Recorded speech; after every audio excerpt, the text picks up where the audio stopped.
நிலக்கரி சுரங்கத்துறை அந்த இலாக்காவுடைய அமைச்சராக இருக்கக்கூடிய அண்ணன் கிஷன் ரெட்டி அவர்கள் நாளைக்கு சாயங்காலம் மதுரை மேலூர் பகுதியில் வல்லாளப்பட்டி அரிட்டாப்பட்டி எல்லா பகுதிக்கும் செல்ல இருக்கின்றார்கள். அந்த பகுதியினுடைய அம்பலக்காரர் ஐயா பொதுமக்கள் எல்லோரும் கூட மாண்புமிகு மத்திய அமைச்சர் அவர்கள் வர வேண்டும், அவர் மூலமாக பாரத பிரதமர் நரேந்திர மோடி ஐயா அவருக்கு நன்றி தெரிவிக்க வேண்டும் என்று அழைத்திருந்தார்கள். அதற்காக நாளை நானும் மத்திய அமைச்சர் அவர்களும் அங்கே செல்ல இருக்கின்றோம். காரணம், இந்தியாவிற்கே ஒரு எடுத்துக்காட்டாக மத்திய அரசு எப்படி இந்த பிரச்சனையை கையாண்டிருக்கிறாங்க. மாநில அரசு தவறு செய்த பொழுதும் கூட மாநில அரசு சரியான தகவல்கள் கொடுக்காம இந்த டங்ஸ்டன் சுரங்கம் ஏலம் வருவதற்கு காரணமாக இருந்தும் கூட மக்களுடைய கோரிக்கை ஏற்று மத்திய அரசு அதை கேன்சல் பண்ணாங்க. இதை பல அரசியல் கட்சி தலைவர்கள் அரசியலாய் கொண்டிருக்கின்றார்கள். அதாவது இன்னைக்கு முதலமைச்சர் அவங்க சொல்றாங்க, திரு மு க ஸ்டாலின் அவர்கள், நான் சட்டப்பேரவையில் தீர்மானம் போட்டதுனால தான் அது நடந்ததுன்னா சட்டப்பேரவையில் எத்தனை தீர்மானம் போட்டிருக்கீங்க, எல்லாம் நடந்திருக்கா? இல்லை முதலமைச்சர் மு க ஸ்டாலின் அவங்க சொல்கிறாங்க, நான் கடிதம் எழுதுனால தான் நடந்திருக்கேன், எத்தனை கடிதம் எழுதியிருக்கீங்க, அது நம்ம மூலமாக நடந்துதான்? அதனால் எல்லோருக்குமே தெரியும், அரிட்டாப்பட்டி வல்லாளப்பட்டி இந்த பகுதியில் இந்த டங்ஸ்டன் சுரங்கம் அமைப்பதற்கு மத்திய அரசு அனுமதி கொடுக்கவில்லை, அதை கேன்சல் பண்ணியிருக்கிறாங்கன்னா முழு முதல் காரணம், ஒரே காரணம் பாரத பிரதமர் நரேந்திர மோடி அவர்கள் மட்டும்தான். நாளை மக்களை சந்திக்க இருக்கின்றோம். பத்திரிகை நண்பர்கள் மூலமாக இந்த செய்தியை கூட தமிழக மக்களுக்கு தெரியப்படுத்துகின்றோம். அதே நேரத்தில் உங்களுக்கு கேள்வி இருக்கும், கேளுங்கன்னா பதில் சொல்றோம். அது நெஞ்சை பதவிதைக்கக்கூடிய காட்சிகள். காரணம், நானும் அந்த பகுதியில் தான் வசிக்கிறேங்கன்னா. ஈசிஆர் பகுதியில் எப்பொழுதுமே உங்களுக்கு அதிகமாக இளைஞர்கள் பெண்கள் எல்லோரும் கூட சாயங்காலம் நள்ளிரவு அந்த நேரத்தில் அதிகமானவர்கள் அந்த பகுதியில் போகிறாங்க. பாண்டிச்சேரிக்கு போகிறாங்க. அந்த பகுதியில் நிறைய ரெஸ்டோ பார்ஸ் இருக்குது. அவங்களுக்கு ஒரு சோஷியல் லைஃப் வேணும்னு நினைக்கிறாங்க. ஆனால் எப்பொழுதுமே ஈசிஆர் பகுதியில் நானும் பார்த்தது, சரியான பாதுகாப்பு எப்பொழுதுமே அங்கே இருக்காது. காலையில் அதிகாலையில் நள்ளிரவில் பல நேரத்தில் போகும்பொழுது நானே யோசிப்பேன், எனக்கு திமுக கட்சியினுடைய கொடி போட்ட ஒரு காரில் அந்த பெண்ணுகிட்ட மிக மோசமாக நடந்து கொள்ளக்கூடிய அந்த வீடியோ, அந்த பதிவாக இருக்கக்கூடிய அந்த வீடியோவை நம்ம பார்க்குறோம். தமிழ்நாட்டில் எந்த அளவுக்கு சட்டம் ஒழுங்கு சீர்கட்டு இருக்கிறது என்பதற்கு பல உதாரணங்கள் இருந்தும் தினமும் கூட ஒரு உதாரணம் புதுசாக வருது. இன்னைக்கு ஈசிஆரில் சுதந்திரமாக ஒரு நாட்டில் மகாத்மா காந்தி அவங்க எப்போ சொன்னாங்க, ஒரு பெண் நள்ளிரவில் சுதந்திரமாக என்னைக்கு நடந்து போகிறாங்களோ அன்னைக்கு முழு சுதந்திரம் கிடைத்து விட்டதாக சொன்னாங்க. இந்தியா முழுவதும் முழு சுதந்திரம் கிடைத்ததாக நான் பார்க்கின்றேன். தமிழகத்திற்கு முழு சுதந்திரம் கிடைக்கல. ஏன்னா நள்ளிரவில் பெண்கள் போனால் பிரச்சனை, பகலில் போனால் பிரச்சனை.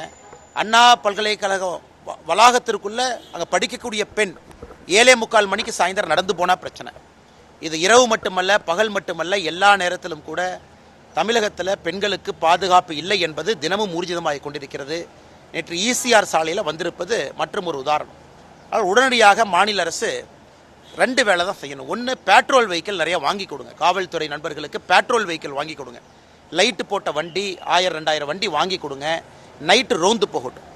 2வது, 2 வீலர்ஸ் வாங்கி கொடுங்க. அதுவும் பெட்ரோல் வெஹிக்கிள், எல்லா பீட் கான்ஸ்டபிள் 2 வீலர் எல்லா பக்கம் போகணும். 3வது, காவல்துறை போலீஸ் ஸ்டேஷன் அதிகப்படுத்த வேண்டும் என்றால் தயவு செஞ்சு அதிகப்படுத்துங்க. காவல்துறைக்கு எந்தவித உபகரணங்கள் கொடுக்காம, போலீஸ் காவல் நிலையங்களையும் அதிகப்படுத்தாம, காவல்துறைக்கு ரெக்ரூட்மெண்ட்டும் பண்ணாம, இந்த கையாலாகாத திராவிட மாடல் என்று சொல்லி தெரிகின்ற திமுக அரசு பெண்களுக்கு எதிராக நடக்கக்கூடிய குற்றங்களை எங்கேயும் கூட கட்டுப்படுவதற்கு ஒரு ஆணியை கூட துரும்ப கூட கிள்ளி போடாமல் இருக்கிறாங்க. ஆனால் தமிழக மக்கள் பார்த்து கொண்டிருக்கின்றார்கள் என்பதை மாண்புமிகு முதலமைச்சர் அவர்கள் புரிந்து கொள்ள வேண்டும். ஆனால் இந்த நிகழ்வுக்கு நான் வந்திருப்பதற்கான காரணங்கன்னா, என்னுடைய ஆசை இந்தியாவில் இருக்கக்கூடிய மாற்று மொழிகள் இருக்கக்கூடிய எல்லா முக்கியமான புத்தகங்கள், காவியங்கள் எல்லாம் தமிழ் மொழிக்கு வர வேண்டும் என்கின்ற ஆசை. இந்த உபநிஷத் புத்தகங்கள், கங்கா உபநிஷத் என்கின்ற இந்த ஒரு டெலிவிஷன் சீரியஸ் அது இன்னைக்கு தமிழில் மொழிபெயர்த்து கொண்டு வந்திருக்கிறாங்க. தமிழ், மலையாளம், கன்னடா, தெலுங்கு எல்லா இதுலேயும். அதனால் அவர்களுக்கு ஆதரவு கொடுக்க வேண்டும் என்பதற்காக வந்திருக்கின்றன. அது மட்டும்தான். சின்மயா விஷனுடைய சிஇஓ இன்டர்நேஷனல் சுவாமி எல்லாரும் இங்கே இருந்தாங்க. அவங்ககிட்ட இந்த நல்ல ஆசீர்வாதம் வாங்க வேண்டும் என்பதற்காக வந்திருந்தேன். சார், இந்த அண்ணா பல்கலைக்கழக விவகாரத்தில் செய்தியாளர்களுடைய தொலைபேசியெல்லாம் பறிமுதல் செய்யப்பட்டு நடவடிக்கை எடுக்கப்படுகிறது.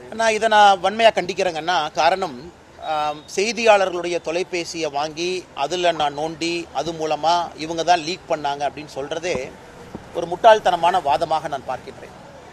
ஏன்னா அந்த எஸ்ஐடி ஒரு பக்கம் அந்த ஸ்டேஷன் ரைட்டரை சம்மன் பண்ணுறாங்க, ஒரு பக்கம் மேலே இருக்கக்கூடிய உயரதிகாரிகளை சம்மன் பண்ணுறாங்க.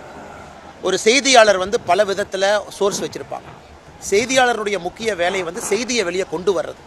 அதனால தான் இந்தியாவில் எப்பொழுதுமே செய்தி எப்படி கொண்டு வந்தாங்கன்னு நம்ம பார்க்கறதில்ல, அந்த சோர்ஸ் எப்பவுமே நம்ம கேட்கறதில்ல. ஏன்னா we never shoot the messenger அப்படின்னு ஆங்கிலத்தில் சொல்லுவோம். அதாவது செய்தியை கொண்டு வருபவர்களை எப்பொழுதுமே நாம் அவர்களை பாதிப்புக்குள்ளாகக்கூடாது. இன்னைக்கு அண்ணா யூனிவர்சிட்டி பல்கலைக்கழக இஷ்யூவில் செய்தியாளர்களுடைய தொலைபேசியை கேட்டு உன் சோர்ஸ் யாரு, அது செய்தியாளர்களுடைய தொலைபேசியை வாங்கி காவல்துறை கண்டுபிடிக்க வேண்டிய அவசியம் இல்லை. அது காவல்துறை கண்டுபிடிக்க வேண்டிய கட்டாயம் அவங்களுக்கு இருக்குது. அது அவங்களுடைய ஓன் இன்வெஸ்டிகேஷனில் பண்ணணும். ஒரு செய்தியாளர் நீங்கள் கூப்பிட்டு இந்த மாதிரி அச்சுறுத்த ஆரம்பித்தீங்கன்னா தமிழ்நாட்டில் நடக்கக்கூடிய எந்த விதமான விஷயங்களையும் செய்தியாளர்கள் வெளியே கொண்டு வருவதற்கு பயப்படுவார்கள். முறை சரியா தப்பான்னு எப்பவுமே நம்ம மீன் சென்ஸை பற்றி செய்தியாளர்கள் பார்த்தது இல்லைன்னா நிறைய முறை நினைப்போம் அவங்க செய்தி கரெக்டு, ஆனால் கொண்டு வந்திருக்கக்கூடிய முறை தவறு. அதனால் செய்தியாளர்களை பொறுத்தவரை சில இடத்துல means R more important then ends, சில இடத்துல ends R more important then means. போகின்ற பாதை சில இடத்துல முக்கியம், போகின்ற கடைசி டெஸ்டினேஷன் சில இடத்துல முக்கியம். அதனால் செய்தியாளர்களை அச்சுறுத்தி அவர்களை பயமுறுத்தி அவர்களுடைய எலக்ட்ரானிக் டிவைசஸ் செல்போன் உட்பட அதை வாங்கி நோண்டி பார்ப்பது அச்சு ஊடகங்களுக்கு எதிராக திமுக அரசினுடைய மனோபாவத்தை காட்டுகின்றது என்பது என்னுடைய கருத்து.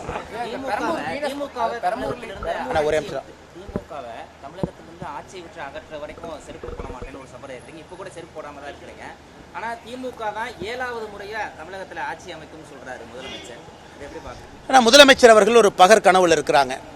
உதாரணத்துக்கு மதுரை அரிட்டாப்பட்டி எடுத்துக்கலாம். 92 அரசு பேருந்துகளில் 300 ரூபாய் பணம் கொடுத்து மத்தியான உணவு கொடுத்து நம்முடைய சகோதரிகளை தாய்மார்களை அழைத்து கொண்டு வந்து முதலமைச்சருக்கு பாராட்டு கூட்டம் நடத்துகிறாங்க. முதலமைச்சருக்கு இது புரியுதான் எனக்கு தெரியல. மேடையில் போகிறாங்க, கூட்டத்தை பார்க்குறாங்க, உடனே சந்தோஷமாயிடுறாங்க. அங்கே இருக்கக்கூடிய அமைச்சர் மூர்த்தி அவர்கள் உட்பட எல்லோரும் எப்படி க்ரௌடை கொண்டு வர்றாங்கன்னு